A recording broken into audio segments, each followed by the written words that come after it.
Welcome back to another deep dive in our Quran by AI series. Hello. Today, we're immersing ourselves once again in Chapter 18 of the Quran. That's right, Surah Al-Kahf, the cave. It's a chapter known for being, well, packed with different kinds of narratives and guidance. Indeed. And scholars sometimes view these stories a bit differently, maybe not strict history, but more like symbolic episodes or memories. Because they sometimes lack detailed context. Exactly.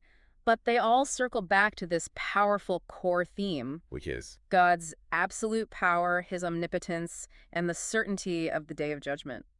And resurrection, of course. Okay, let's start with verses 1 to 8, the introduction, and what's sometimes called a polemic section. Right. Verse 1 kicks off with, "All praise is due to Allah, who has sent down to his servant the book." The Quran to the Prophet. Yes, and has not placed therein any crookedness. Verse 2 continues, "Making it straight," or upright, well-composed, clear guidance. So it establishes the Quran's authority right away. Precisely. And its dual function. A warning of severe might from God. And good news. And good news for believers who do good deeds, promising them a beautiful, lasting reward. Verses 2 and 3 cover that. Then verses 4 and 5 take a sharp turn, don't they? They do. A direct warning to those claiming Allah has taken a son. It calls that a monstrous statement. Yes. Verse 5 says, "Grave is the word that comes out of their mouths. They speak not except a lie." It emphasizes they have no knowledge of it, nor did their ancestors. A clear critique, often seen as having an anti-Christian polemical edge regarding that specific belief. That's a common scholarly interpretation, yes. It frames it as unfounded ignorance. And how does it address the Prophet's own feelings about rejection? Verse 6 offers consolation.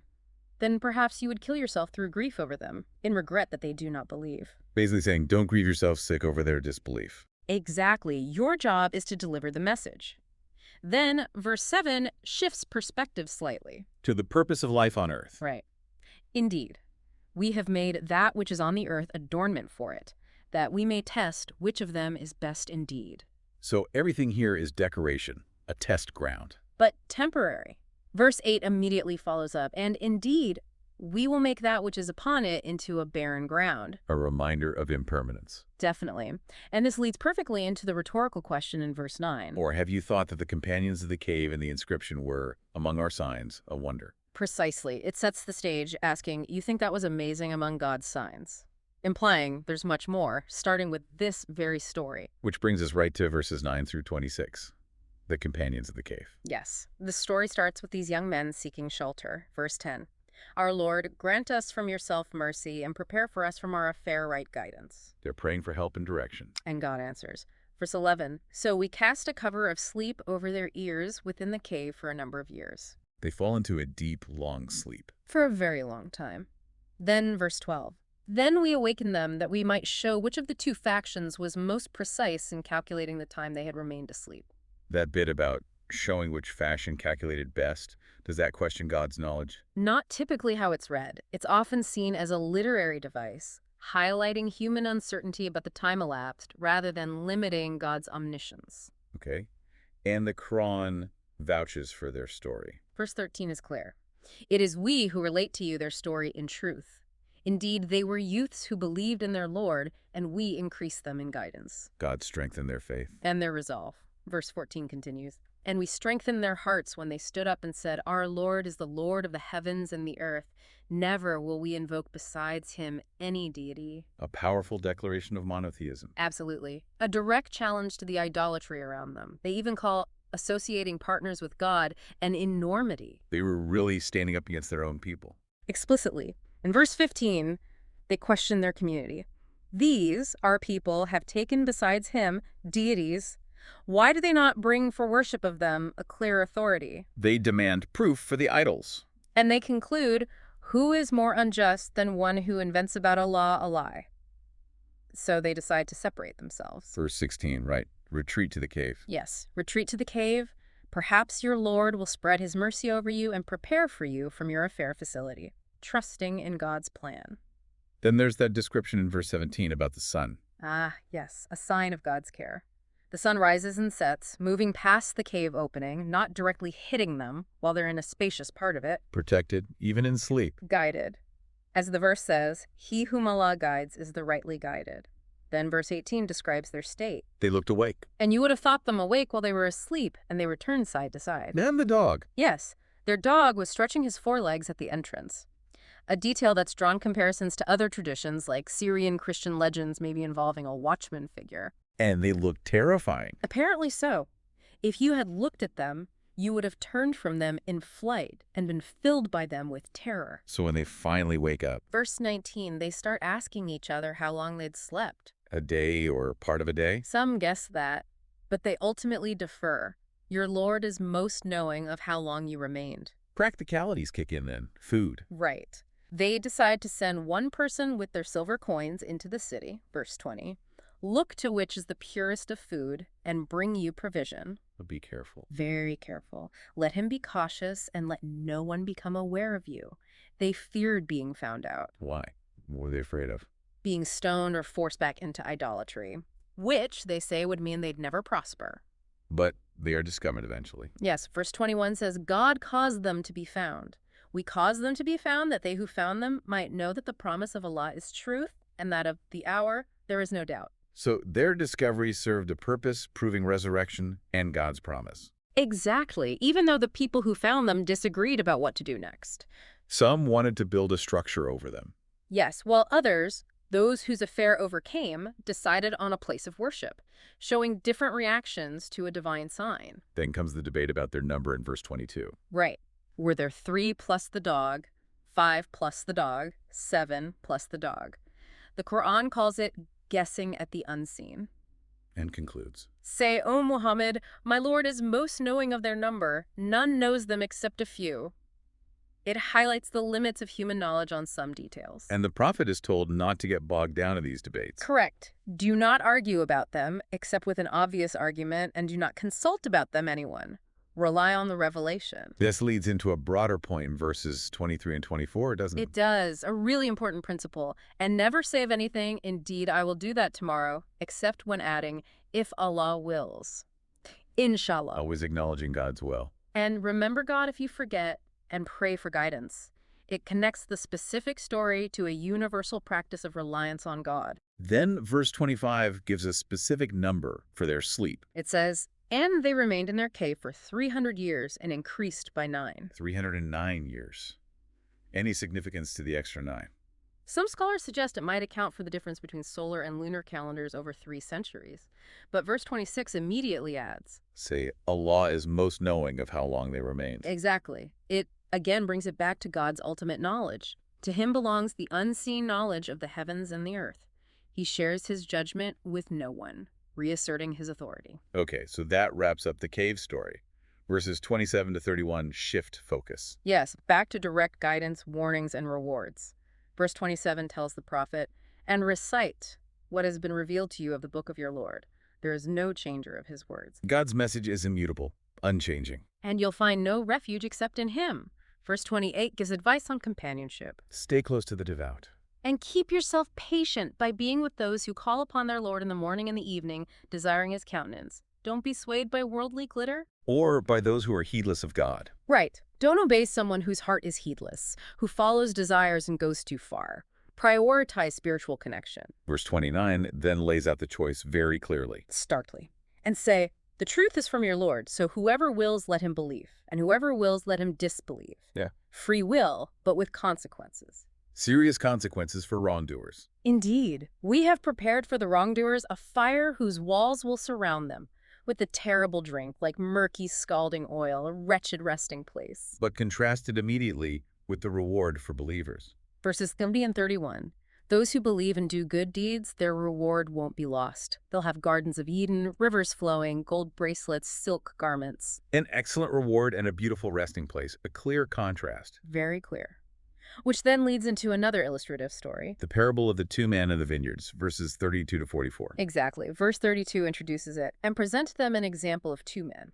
One was blessed immensely by God. With 2 vineyards, palms, crops, everything flourishing. Yes, verses 32 and 33 detail this abundance. But the wealthy man becomes arrogant. In verse 34, he boasts to his companion, I am greater than you in wealth and mightier in men. And in verses 35 and 36, he enters his garden, unjust to himself, thinking it will last forever, doubting the day of judgment. He even thinks if there is an afterlife, he'll get something even better. Such arrogance. It echoes the pride seen in other Quranic figures, perhaps even Iblis, but his companion responds differently, The companion challenges his disbelief in verses 37 and 38. asking, "Have you disbelieved in he who created you from dust?" and affirming his own faith. "But as for me, Allah is my Lord, and I will not associate with my Lord anyone." A statement of pure monotheism. And then, in verse 39, the companion points out what the wealthy man should have said. Why did you not, when you entered your garden, say, "What Allah willed has occurred. There is no power except by Allah. Masha'Allah la quwwata illa billah." Precisely. Acknowledging God's power, even if the companion himself had less wealth. This verse is the basis for Muslims saying these phrases often. The companion warns him too, right, in verses 40 and 41. Yes, warns that God could easily destroy the garden, send a calamity, make the water disappear. And the warning comes true. Verse 42, and his fruit was encompassed by ruin. He's left wringing his hands in regret Realizing his helplessness. and lamenting, "Oh, I wish I had not associated with my Lord anyone." Too late. Verse 44 drives the point home. Yeah, in that situation, the protection belongs to Allah, the truth. He is best in reward and best in outcome. Worldly wealth is fleeting. Ultimate power is God's. This theme of life's fleeting nature continues in the next section, verses 45 to 49. It does with the parable of the present life itself. Verse 45 compares it to rain-nourishing plants. Which then dry up and blow away. Exactly, and Allah is ever powerful over everything, highlighting the transient cycle. Verse 46 follows up on wealth and children. Calls them the adornment of the worldly life. Temporary beauty. But what truly lasts? But the enduring good deeds are better to your Lord in reward and better in hope. Baqiyat as-saliyat. Then verses 47 to 49 shift to the day of judgment again. A vivid depiction. Mountains moving, earth laid bare, everyone gathered, none left behind. Presented before God just as they were first created. Yes. And the book of deeds is open, verse 49. You will see the criminals fearful. Oh, woe to us! What is this record that leaves nothing small or great? Everything it counted for. And they will find what they did present before them, and your Lord does injustice to no one. Complete accountability. Following that, verses 50 and 51 revisit Iblis. Yes, reminding us of when God told the angels to prostrate to Adam and Iblis refused. Verse 50 specifically notes, he was of the jinn. This is the only place in the Quran it explicitly says he was from the jinn during the refusal story, right? Here's a key point scholars note, yes. Yep. And it connects his arrogance and disobedience to the folly of taking him and his offspring as protectors instead of God. Verse 51 emphasizes God's sole creative power. Right. God didn't need Iblis or his progeny as witnesses or helpers in creation. Why rely on misleaders? Verses 52 and 53 then show the outcome on Judgment Day for polytheists. God will say, call those whom you claim to be my partners. And they won't respond. No response. And verse 52 mentions a mawbik, a gulf or place of destruction placed between them. Utter futility. Then verse 53, the criminals see the fire. And know they're falling in with no escape. A stark warning. Okay, now verses 54 to 59 seem to reflect on human nature and God's mercy. Yes, verse 54 observes, and we have certainly presented for the people in this Quran from every kind of example, but man has ever been the most contentious of creatures. People love to argue, even against the truth. Often using falsehood to dispute it, as verse 56 notes. They resist guidance and forgiveness, verse 55 suggests, almost waiting for punishment like past nations. And the role of messengers. Verse 56 clarifies, bearers of good tidings and warners. But disbelievers mock the signs and warnings. Verse 57 asks, who's more unjust than someone reminded of God's signs who then turns away? Forgetting their own deeds. It speaks of coverings over their hearts and deafness in their ears, preventing guidance. Despite this human tendency, God's mercy is emphasized. Absolutely. Verse 58. But your Lord is the forgiving, full of mercy. If he were to impose blame upon them, he would have hastened the punishment. But he grants respite. Yes. But they have an appointment from which they will never find an escape.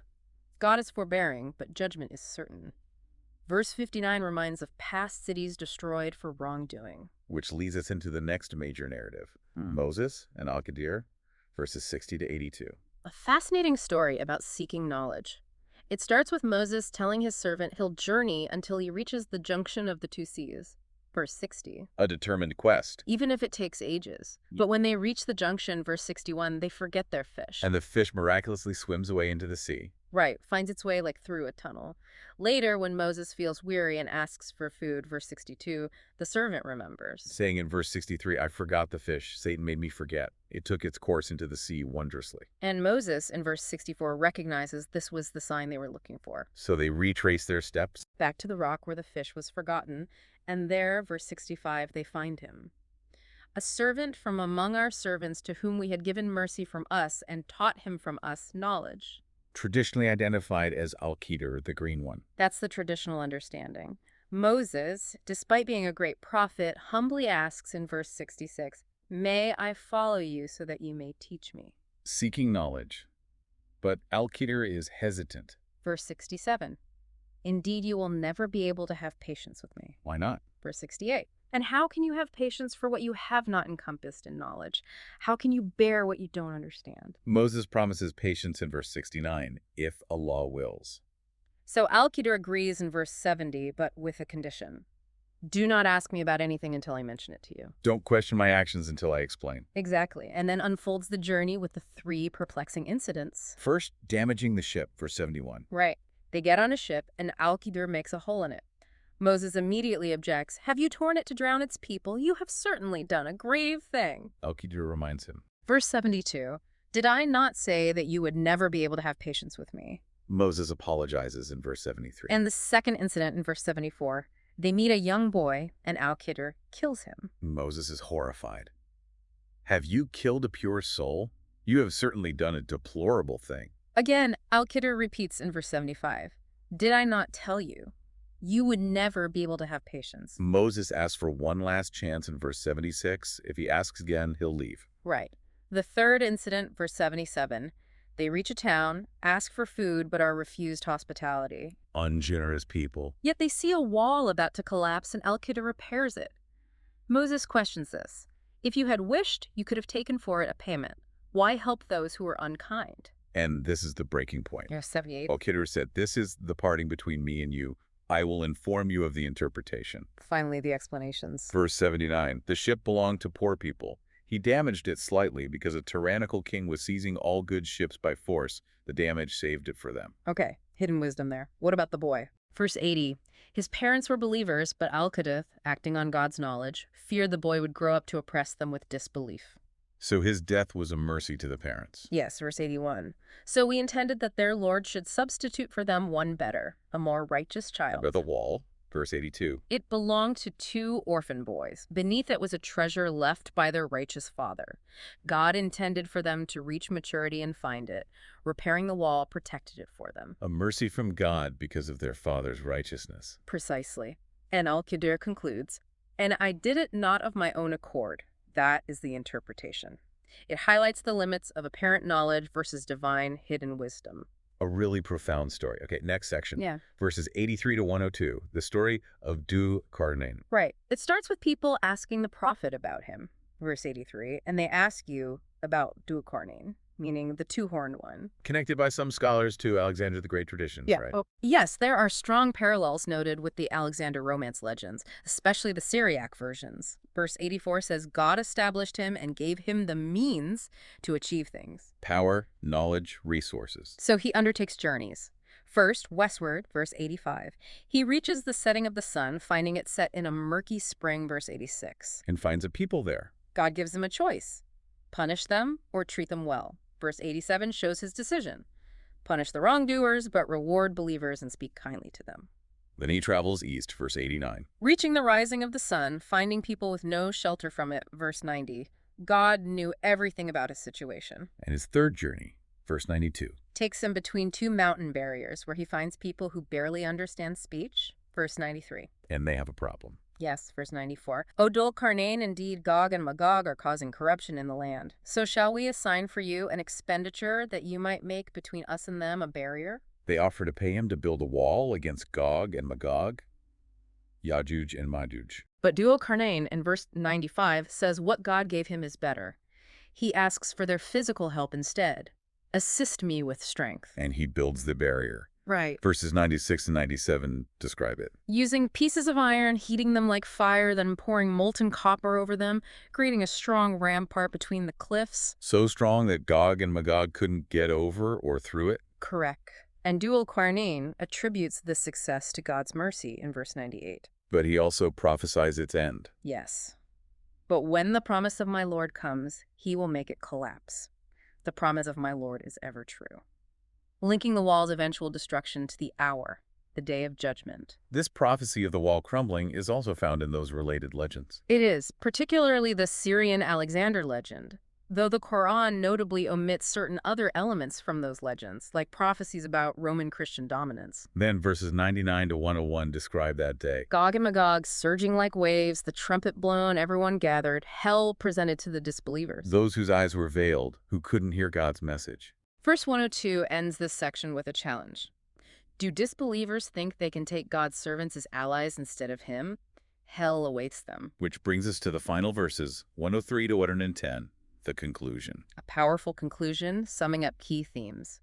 Verse 103 asks, shall we inform you of the greatest losers as to their deeds? Who are they? Verse 104. Those whose effort is lost in worldly life while they think that they are doing well in work. Misguided effort. Because, verse 105 says, they disbelieve in God's signs in the meeting with him. Making their deeds worthless, they'll have no weight on Judgment Day. Their recompense is hell, verse 106 says, for disbelief and mocking God's signs and messengers. But again, the contrast with believers, verses 107 and 108. Indeed, those who believe and do righteous deeds get the gardens of paradise, abiding eternally, desiring no change. Then verse 109 uses a profound image for God's knowledge. Say, if the sea were ink for writing the words of my Lord, the sea would be exhausted before the words of my Lord were exhausted, even with more seas added as ink. Emphasizing the infinite nature of God's words and knowledge. Absolutely. And the very last verse, 110, brings it all back to the core message. Say, O Muhammad, I am only a man like you, to whom it has been revealed